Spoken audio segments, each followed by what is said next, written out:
I was thinking of this rest being Sunday. It was a good reason to talk about it. And it's been kind of a running theme in my life, something I feel like God's been challenging me about lately.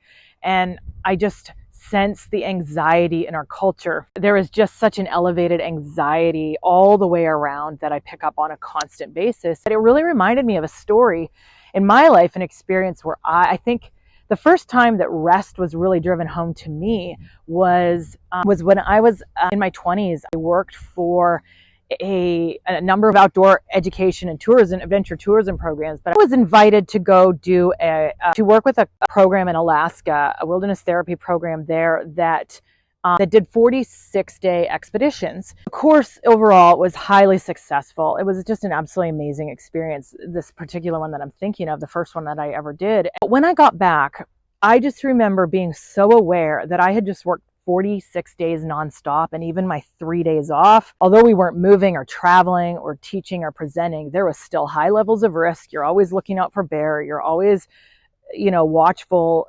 There's just hazards in just the geography that you're at. And so I finished that expedition, and I honestly think it took me 30 days to recover or more. It probably took close to 46 days to recover from that experience.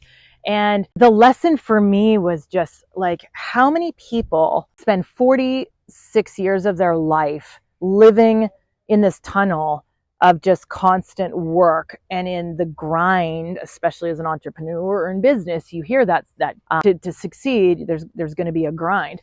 But most of these people are not experiencing rest or the profound level of rest that is needed.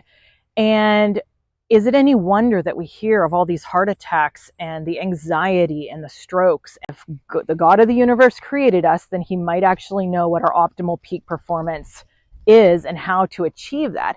And I find it really interesting in the 10 commandments that are given, along with thou shalt not murder and thou shalt not steal, all these things. The fourth commandment is to honor the Sabbath and that it's holy.